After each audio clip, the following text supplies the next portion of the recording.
Dear students of standard 11th, I myself, Pitamar Maheshwari, will explain you the supplementary 2 named The Address by Marga Minko. In this supplementary, I will summarize you the story of this supplementary. It is a moving story of daughter who goes in search of mother's belongings after the war in Holland. एक ऐसी story है जिसमें एक लड़की अपने माँ के belongings यानी उनकी जो चीज़ें थी वो वार में कहीं गुम हो गई थी, उनको ढूंढने के लिए निकलती है. The narrator is the daughter of Mrs S who died during the war. Narrator जो है मिसेज एस जो लड़ाई में मर गई थी.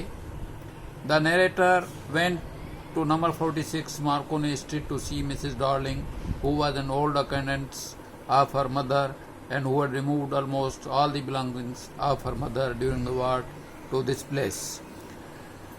तो Mrs. Darling जो इसकी माँ की पुरानी पहचान वाली है, एंड वो रिमूव्ड शिमाल, जिसने इनकी माँ की जो सब चीज़ें थी जो जंग के ज़माने में एक जगह रख दी थी. All this was done with Mrs. Silent consent.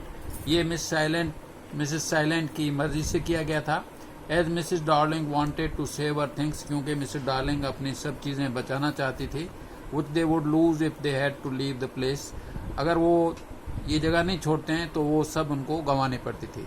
The narrator had seen Mrs. Darling for the first time during the first half of the war. Narrator ने मिसेस डार्लिंग को पहली मरतबा फर्स्ट वार के आधे समय में देखा था. She had come home for a few days and notice the changes in the rooms.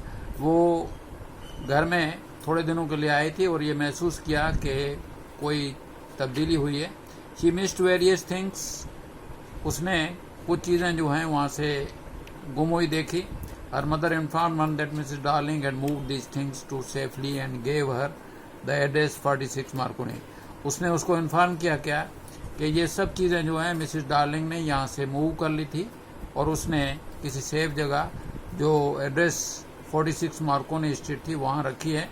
After the war the narrator visited the address her mother had given her. War के बाद आफ्टर द वार नरेटर ने जो address मिली थी 46 वाली उसको visit करना चाहा. She remembered Mrs Darling clearly. उसने मिसेस डार्लिंग को अच्छी तरह याद किया.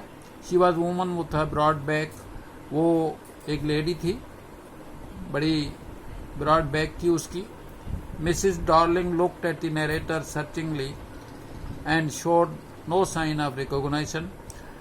मिसेस डार्लिंग ने नरेटर पे अच्छी तरह देखा और उसको किसी तरह की भी पहचान नहीं दी. She kept staring in silence. वो बिल्कुल खामोशी से बैठी रही. She saw that the narrator who had recognised her mother's green knitted cardigan was looking at.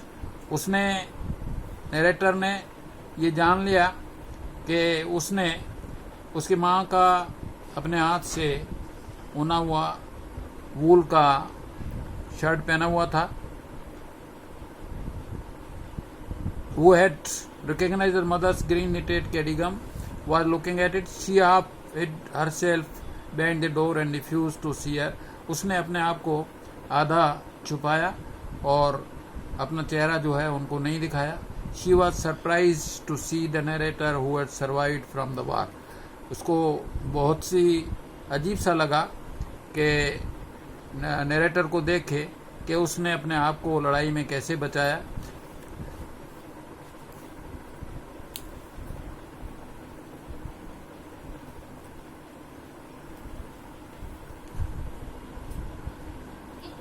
The narrator turned to the station and boarded the train.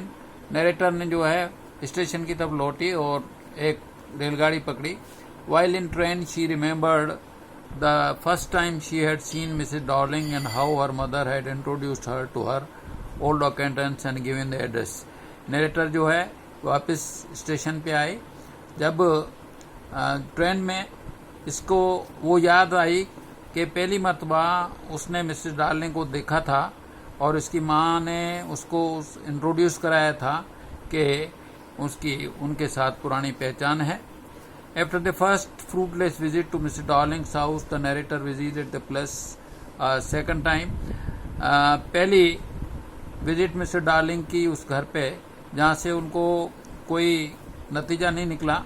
The narrator visited place second time, उसने दूसरी मरतबा उसको visit किया। This time a girl of about 15 open the door to her. उसी time पे एक लड़की ने जो 15 साल की थी उसने दरवाज़ा खोला। She asked the girl if her mother was at home. उसने उसे पूछा क्या तुम्हारी माँ घर पे है। Since she was away the narrator decide to wait for. जो घर पे नहीं थी तो नरेटर ने बताया कि आप उनके लिए वेट कर सकती हैं। She followed the girl along the passage. उसने एक रास्ते पे जो है उस लड़की के पीछे पीछे वो रास्ते पे आई।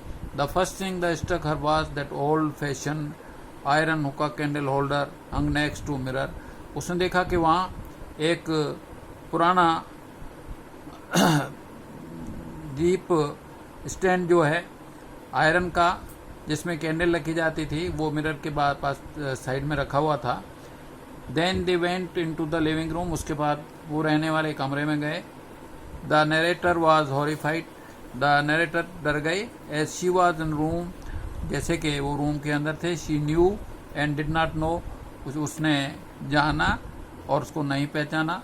She found herself in the midst of the things she had wanted to see again but which apprised her in the strange atmosphere.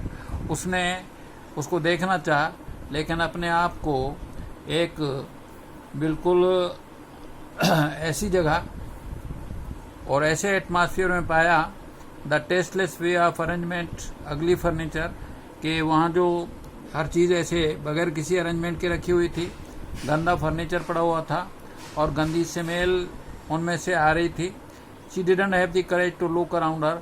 इसको ऐसे एटमॉस्फेयर में हिम्मत नहीं हुई कि वो उसको अपने आसपास देख सके। शी सेट डाउन, वो नीचे बैठ गई and stared at the woollen table cloth. और एक टेबल पे उनका एक कपड़ा रखा हुआ था उसको देखा। As she followed the lines of the pattern she remembered that it was their table cloth. जैसे ही उसको पुरानी याद आई उसने कहा ये तो कपड़ा वही कपड़ा है जो हम अपने टेबल पे रखते थे। वो had a burn mark that had never been repaired. और उसमें एक जले हुए निशान के तौर पर सुराख था जिसको उन्होंने कभी रिपेयर नहीं कराया था।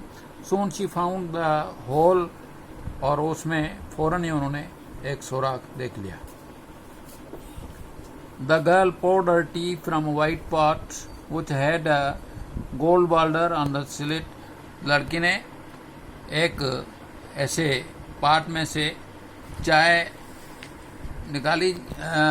चाय जो है वो दूसरे बर्तन में डाली जो वाइट पाट था, उसके ऊपर गोल्डन कलर का ढकना दिया हुआ था। She open the box and took out some spoon. उसने बॉक्स खोला और उसमें से कुछ चम्मच निकाले। The narrator praise the box. Narrator ने उस बॉक्स को बहुत ही प्रेज किया। Mr Darling's daughter said that it was an antique. और नरेटर की लड़की ने, मिस्टर डार्लिंग की लड़की ने बताया कि ये बहुत ही पुराना है। They had got lots more and pointed round the room. उसने कहा ऐसी बहुत सारी चीज़ें हैं जो इस रूम में बिखरी पड़ी हैं। The narrator knew very well which things are meant. Narrator ने इसको अच्छी तरह जान लिया कि कौन सी चीज़ें जो काम की हैं। She remarks that the cutlery spoons. उसने दिखाया कि कटलरी, चम्मच, forex and knives was silver, कि ये सब चीज़ें जो थी, चाकू थे, नाइव्स थे, अपने फॉर्क्स थे, ये सब जो हैं चांदी के बने हुए थी। The girl laughed. लड़की इस पे मुस्कुराई। She walk to the sideboard and wanted to open a drawer. वो आगे गई और ड्रॉर का जो उसको ओपन करना चाहा। The narrator felt perturbed. Narrator जो है बेचैनी महसूस की। The object link with her mother.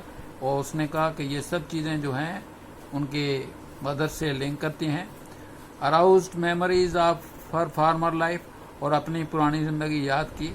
Eight first she was eager to see them, पहले उसको देखने का बहुत शौक था, but now they had lost their value since they were severed from her mother and were stored in a strange surroundings। जैसा कि वो अभी कीमत खो चुके थे और इसलिए वो ऐसे ही बगैर किसी मकसद के उनके सराउंडिंग्स में पड़े हुए थे। Moreover they were useless to her in the present state, आजकल के टाइम में वो इनके इस्तेमाल में नहीं थी, इसलिए उनको कोई इम्पोर्टेंस नहीं दी। She lived in a small rented room, अभी वो एक छोटे किराए के रूम में रहती थी। With no space for no more, वहाँ कोई और चीज़ रखने की जगह नहीं थी। Then handful of cutlery fitted in the narrow table drawer, और सिर्फ एक टेबल का ड्रॉर था, उसमें रखी जा सकती थी। She resolve to forget the address, और उसने फैसला कर लिया कि अभी इस एड्रेस को भूल जाएं। She wanted to leave the memories of her mother, और उसने चाहा कि ये सब जो अपनी मम्मी की जो याद है या उनकी मेमोरी है उनको भूल देना चाहिए। And the war behind her and decided to move on, और उसने वहाँ से आगे बढ़ने का फैसला कर लिया। Thank you very much.